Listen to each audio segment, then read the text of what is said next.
Blue flag বিচের সমুদ্র। এখানকার সমুদ্র সৈকতের যে ঢেউ আছে সেটা অত্যন্ত আকর্ষণীয়। অনেকটা ঢেউ চলে এসছে, অনেকদিন বাদে এতটা ঢেউয়ের মধ্যে গেলাম।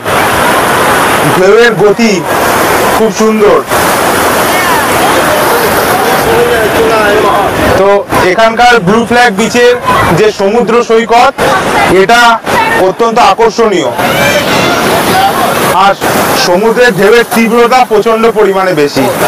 সমুদ্রের ঢেউয়ের যে ঝাপটা সেটা পাকে ঠেলে নিয়ে চলে যাচ্ছে। তোমরা যারা আসবে তোমরা অবশ্যই ব্লু ফ্ল্যাগ বিচে এসো। আর এখানে সমুদ্রের ঢেউয়ের এটা স্টার্ট কর। ব্লু ফ্ল্যাগ বিচের সমুদ্রের যে ঢেউ সেটা অন্য বিচের তুলনায় অত্যন্ত আকর্ষণীয়। কারণ পায়ের তলার যে মাটি সেটাকে পুরো ঘন করে ডাবিয়ে দিচ্ছে। আর দ্বিতীয় যেটা কথা বলার বৈশিষ্ট্য, এই বিচে এলে তোমরা নোংরা দেখতে পাবে না। এখানে পরিষ্কার পুরো সুন্দর বিচ।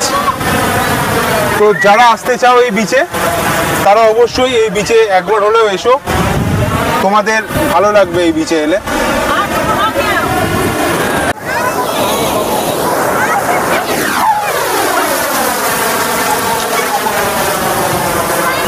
এই যে ব্লু ফ্ল্যাগ বিচের এটা ঢেউ, আমি যাচ্ছি আগে।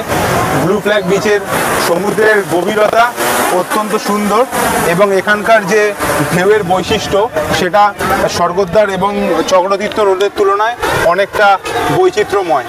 তো তোমরা যারা এই ভিডিও দেখে ব্লু ফ্ল্যাগ বিচ বা গোল্ডেন বিচে আসবে অবশ্যই তোমরা ব্লু ফ্ল্যাগ বিচে এসো, কারণ এখানকার ঢেউগুলো অত্যন্ত সুন্দর এবং আকর্ষণীয়।